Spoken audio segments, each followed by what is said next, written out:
You clicked on this video because you're interested on what it's like to be a young man between the ages of 18 and 22. My name is James. I'm 22 years old, and I am nearly graduating college with my master's degree. And there's many points throughout my whole college experience that I wanted to drop out, that I pitched the idea to my parents. I've been through many relationships. I've been through many fitness struggles and highs and lows. Same as my spirituality. And I'm here to give you a little look at what that has looked like for my life. Now, because I'll be talking about many different topics, there might be a topic that you don't care about. Fast forward through it. Find another topic that maybe you can relate more with.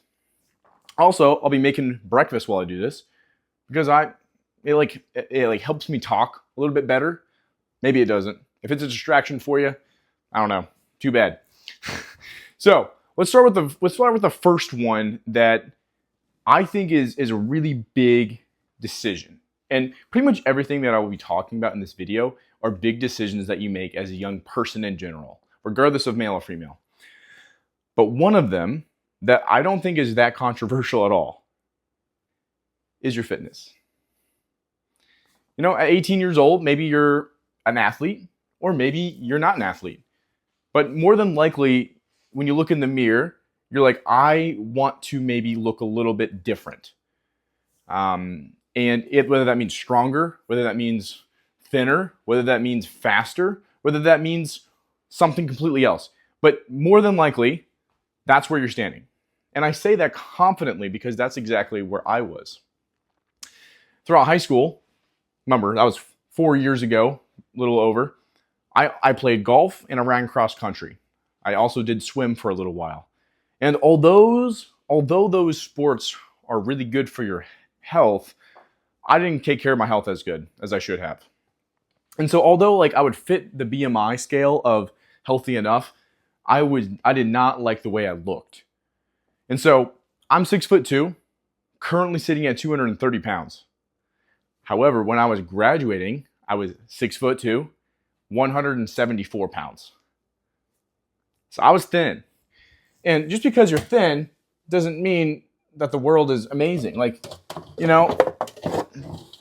Comparison is the thief of joy. We've all heard that a million times. However, comparison also gives you an idea of maybe a goal that you can strive for, that you can go for.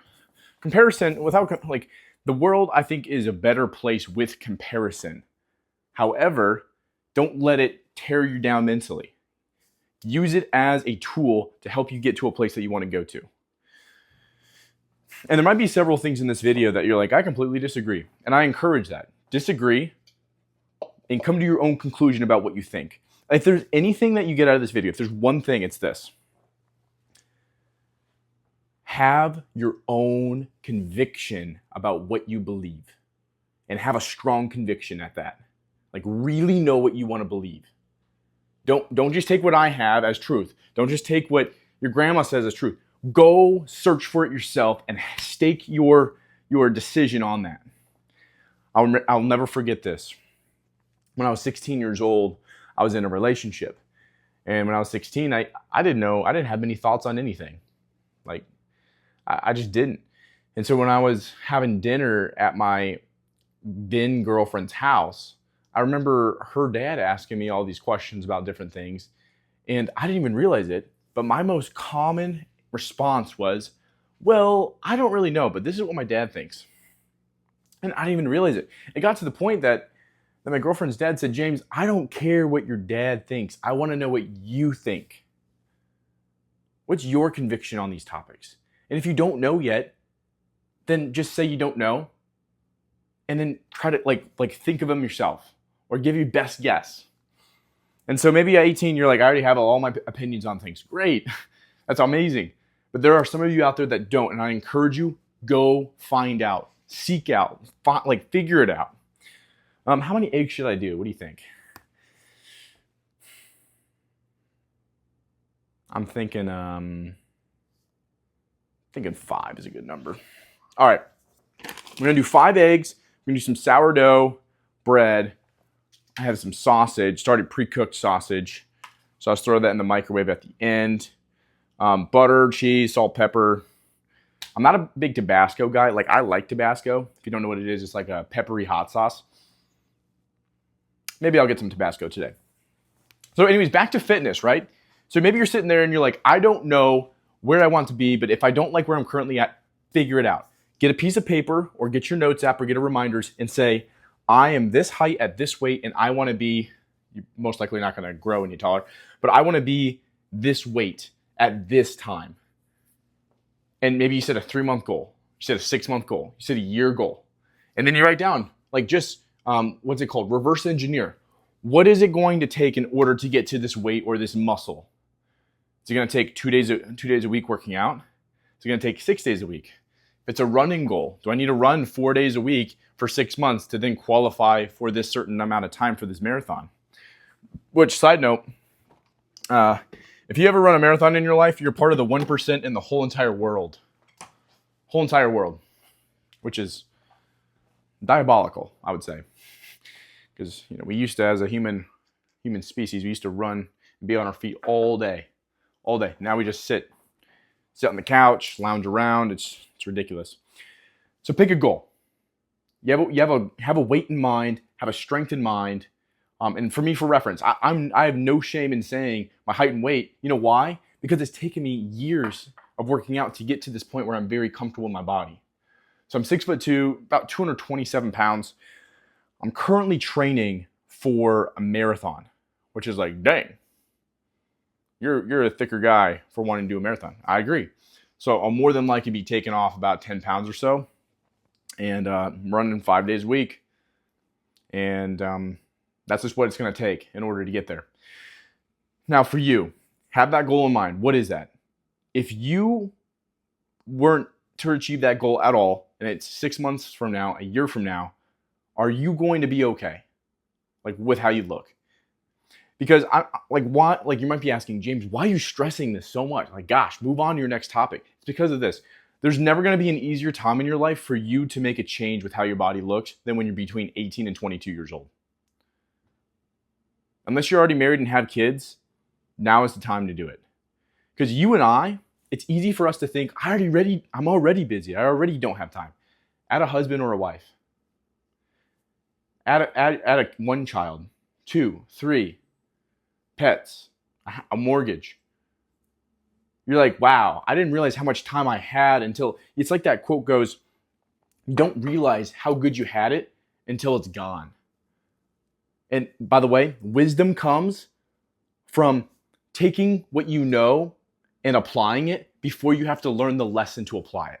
That's one way to say what wisdom is. So if you hear anything from what I'm saying today and you're like, dang, I didn't know that and I should apply that, save yourself the hassle. Finally, what did I do? So I was 6'2", 174 pounds. I hated the way I looked. And I'm like, I need to make a change. First thing I did is I started taking creatine. I'm 100% natural. Start taking creatine. Creatine is one of the easiest things that you can add to your routine that will make a difference. The very simple way of saying it is it takes any kind of water that you drink, any kind of water, and it hydrates your muscles with it. Because I'm not 10% body fat. I'm probably around 18 or 20%, right? And so it takes all that, it takes a lot of water and it fills it up. Now I've been working out for a few years too, but it like really hydrates your muscles. So creatine, it means eating a lot more. Maybe you're used to 2,200 calories a day. Try to get to 3,000 every single day. Ask your parents, hey, is it possible that I maybe have some more for each meal? I'm trying to gain weight. It's going to be hard. And if you're a hard gainer, which means it just takes you a lot to put on muscle, you're going to have to force yourself to eat to the point of throwing up. Now, some of my viewers might be like, okay, this dude's on one. Like, that's ridiculous. No, that's what it takes. If you're super skinny and you have to gain weight, it's not the same as someone who's maybe a little heavier.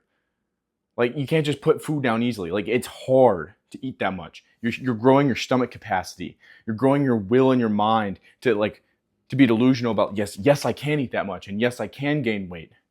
Just like it's very difficult for people on the heavier side to lose weight. It's really difficult. Like, I get it. And so have some compassion and empathy for those that are trying to put on muscle as well, put on weight. It's hard on both sides. So anyways, in about 6 months, I put on 40 pounds, 33 pounds or so, around there. And I get on the scale and I'm finally 200 pounds. And I say it in 2 sentences like it was easy. It took everything inside of me to work out 5 days a week, to eat 4 to 5 meals a day, drink all the water I can, take creatine. And then I finally step on the scale. I'm like, yes, like, wow, I'm proud of that. Then I decided to do a triathlon sprint. Again, I'm not like an athletic guy. I'm a normal dude. I ran cross country. That's a non-popular sport. I did golf, and I was pretty bad at it. Like, I'm not some like high school jock coming out like, yeah, I already have all this athleticism. I'm just going to apply it to bodybuilding. I was a nobody who said, I can achieve something, so I'm going to, and I implemented that. I said, let's go. Let's do it. I trained for my triathlon sprint, which I'm trying to remember the distance of it. I think it's like a half-mile swim. Maybe it's like a 15-mile bike and a 5K run, like 3 point, and that's a lot. Like, especially for someone that's coming into it not being super athletic, but just putting my body through the necessary stages in training. And I was proud of that. I was really proud. I should probably start cooking, shouldn't I? I was really proud of that. And so, yeah, pick a goal, pick a weight, and go for it. And then reverse engineer yourself to say, what is it going to take in order to get to a point where I can have a routine of taking care of my body, taking care of my health. Another big decision you're going to have between 18 and 22, if you have not decided on this already, is what you believe in. And spare me a couple minutes just to tell you kind of how I came to my conclusion for what I believe. I grew up in a household that was strongly Christian, go to church 2 days a week, so Sundays and Wednesdays. And I was even forced to go to this, it's called junior Bible quizzing. It's where you have these little hand clickers and you had to memorize verses in the Bible, and they would ask a question about that verse, and you click the buzzer in order to say that like you're the first to know it, and then you have to quote it. I know. Is it a cult? No, it's not. I think it's a good thing that nobody really wants to do, that they don't appreciate until they're looking back at it. Anyways, I was in that, and I was like, oh, like what do I believe? So all growing up until 18, like I professed to be a Christian, but I really didn't know or have conviction on what that meant. And so when I got to college, I went to community college my first 2 years because I didn't know what I wanted to do. I didn't want to spend the money that I didn't have on a degree that I didn't know I wanted. So I said, let's spend the money I barely have on an affordable college to then figure out in these next couple of years, the first 2 years of getting my associates, of what it is, of what I want to do, of who I am. Who am I? Like, that's a big question. And what do I believe? And so when I was 18, I said, all right, I want to figure out what I believe. Because although being a Christian sounds like nice with a little bow tie around it, like, what does that mean for me? Do I believe that? Do I believe that Jesus died and rose again for my sins? And if it's hard to believe, how do I get to a point where it's not hard to believe? How do I have the faith to know that if someone ever asks me, can you convince me of what you believe, I can say yes, because I have the passion for it. And so I remember going into the freshman year, and I took this class on religious studies. We learned about Buddhism, Islam, Muslim, and there's Confucianism. It's an interesting one. Taoism, all those. And it's just like, it's good to know what are the major religions that other people believe in and why. And part of the assignment was to go to a mosque or a temple or something to figure out, not to figure out, to have the experience of going to a different place of worship and then writing a paper on it. And so that's what I did. And I spent that semester really questioning and holding Christianity up to the flame of, is this true? Do I believe in this? And this was my conclusion. At the end of my freshman year of community college, I came to the conclusion that every other religion is very performative. Not every, but most are very performative, meaning, oh, homeboy stopped. The tripod thing stopped. I think we're fine. But this is what we came to. Most religions are very performative in that you have to earn your way to paradise, heaven, the good land, the afterlife. But Christianity is so unfair that it says you don't need to do anything to earn your way to heaven. You can simply confess and believe. Confess and believe in what, though? What do I confess and believe in? And it's the good news, the gospel. What's the gospel mean? The gospel means there's God in heaven, and God exists in this Trinity, God the Son, the Holy Spirit. And God said, I love the world so much that I'm going to give my one and only Son, through a virgin birth, Mary, to live a perfect life, and then to die. Him dying on the cross will cover all the sins of all the people.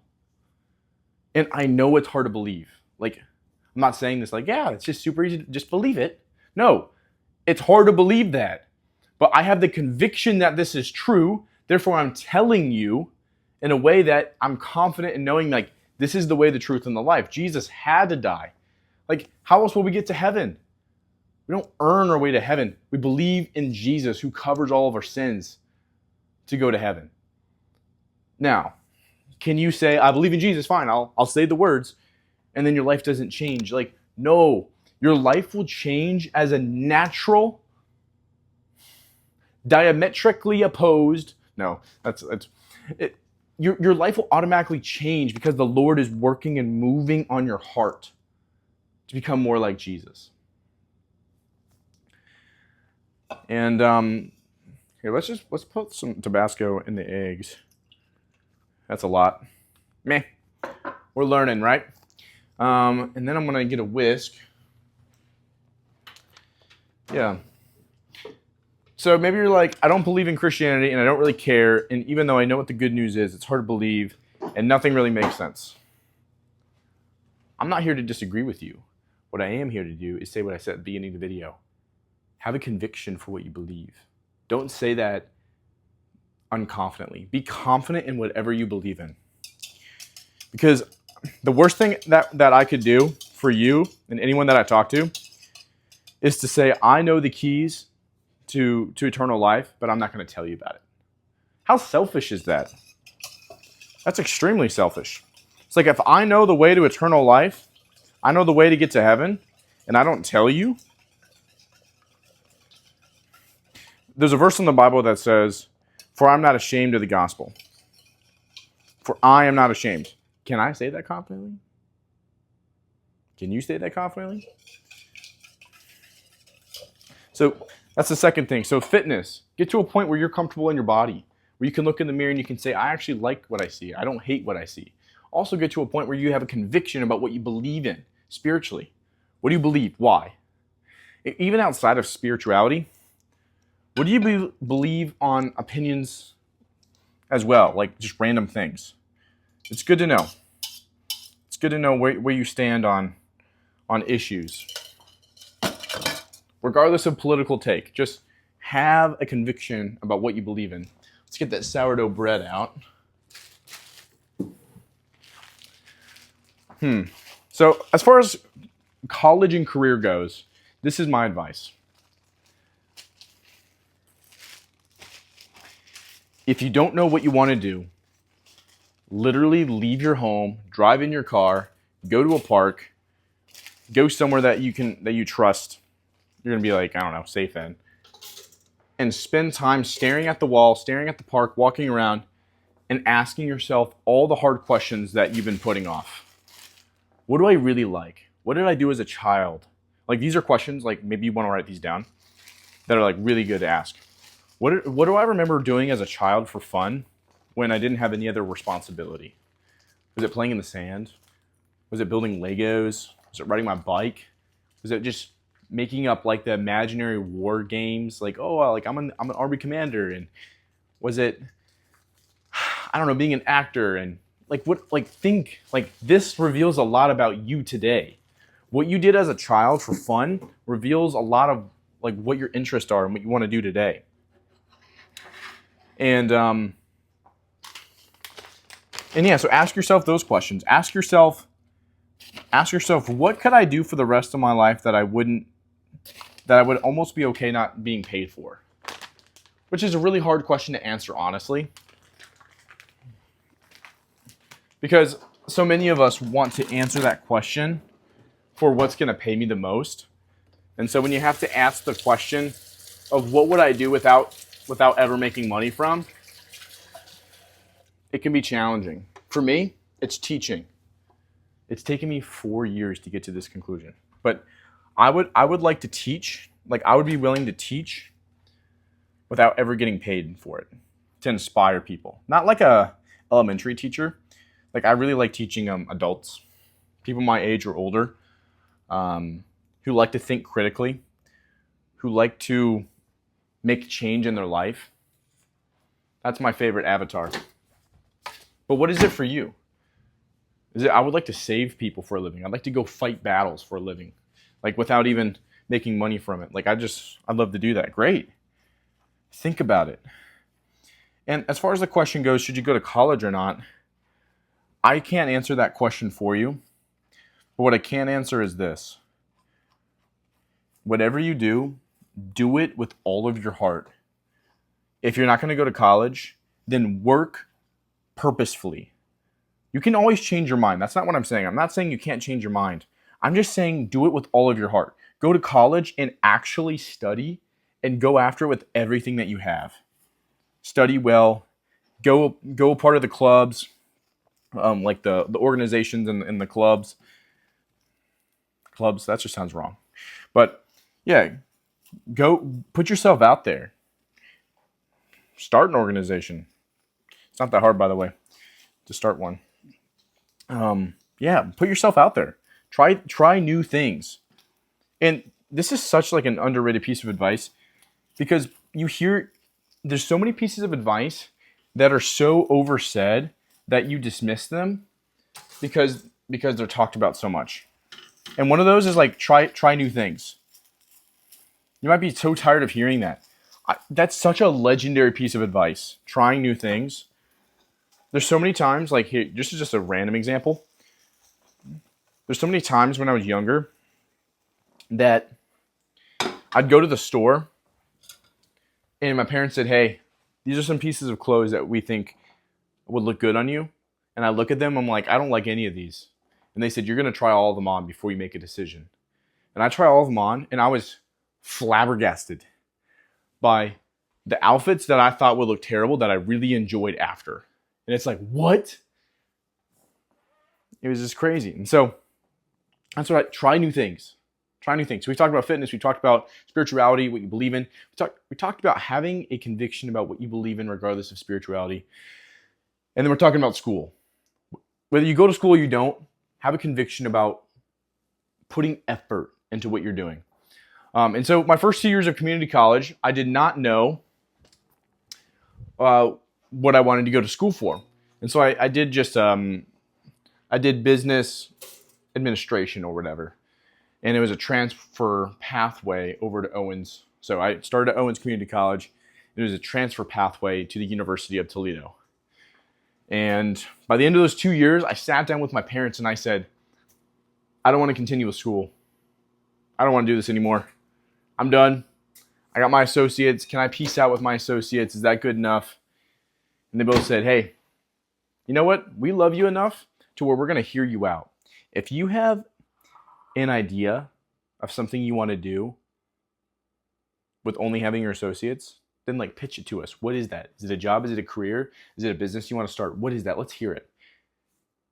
And my mind was blank. I didn't have anything. So they said, hey, because you don't know, then we as your parents believe the best thing for us to do for you is for you to stay in school. And so begrudgingly, I went into my junior year at the University of Toledo, and very low effort. And by the end of that junior year, or about midway through, I have this conviction, and I keep saying that word, and I mean that genuinely. Conviction means you have a passion, you have a strong effort towards something.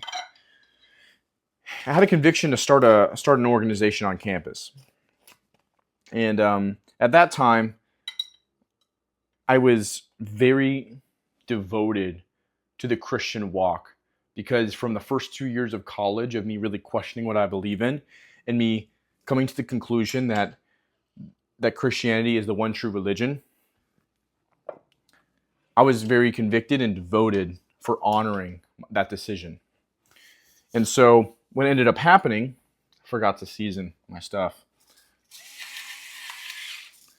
What ended up happening was I ended up starting this prayer group with my friend Kyle, and we started this group, and we just prayed for students. That's it. Like, it's super simple. We just prayed for students, and started doing that. And then by senior year, I put in a lot of effort for like being outgoing, talking to groups, organizations, and doing the hard work, especially when I didn't feel like it. And I'm so proud of that. And so that's a good amount of food, isn't it? And so by the end of that senior year, I'm like, okay, Jesus, I don't know what I'm going to do. I don't know what to do at all. But what I do know is this: you are good, faithful, and kind. You've been honest and gracious with me this much through school, and I know that you'll give me an answer on what to do next, because I don't know what that is. And after much prayer, I came to the conclusion and was very at peace with continuing school. And this is the guy that didn't want to go to community college at all.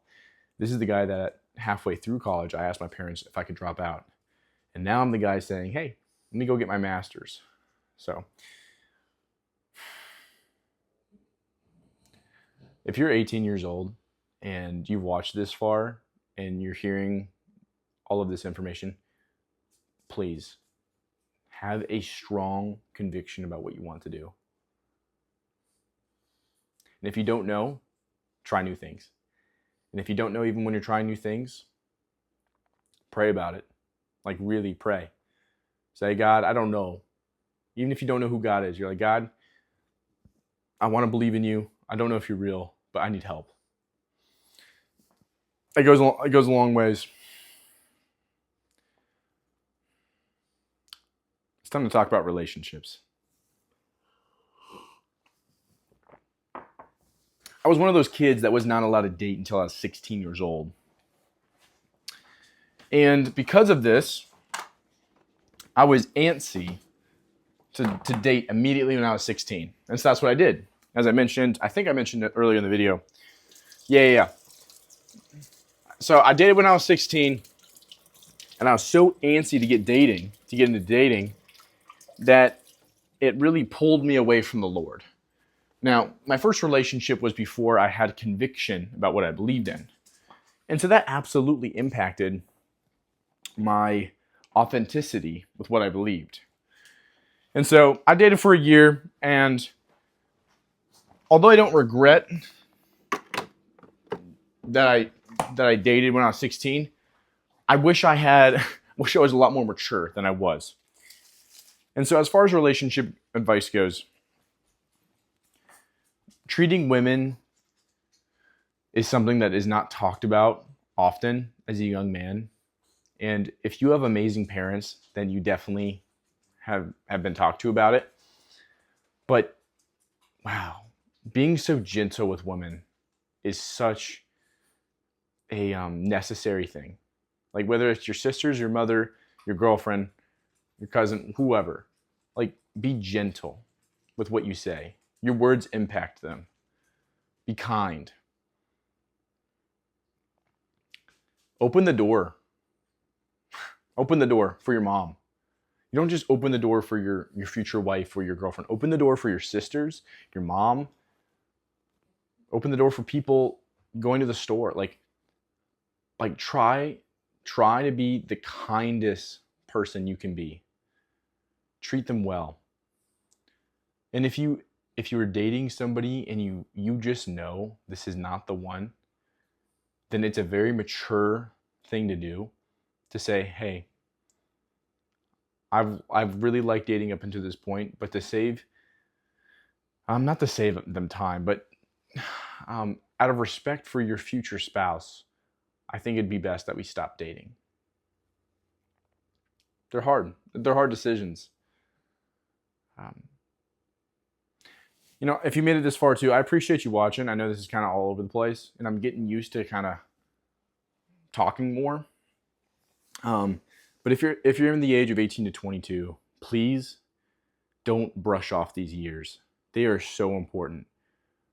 Like, if I didn't pick up the weights 4 years ago, if I didn't pick up running 4 years ago, if I didn't go to college 4 years ago, if I didn't apply myself, if I didn't question religion, then I would be standing here in front of you as an almost 23-year-old, like overweight, directionless, hopeless, or I might not even be here at all.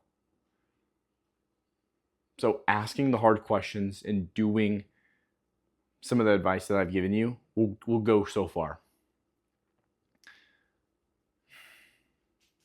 Do the hard work, especially when you don't feel like it. Yes, I know that's from Hamza. I love it though. Subscribe if you want to see more stuff like this. Like, please do. I would love to have some more friends on here. All right? Peace.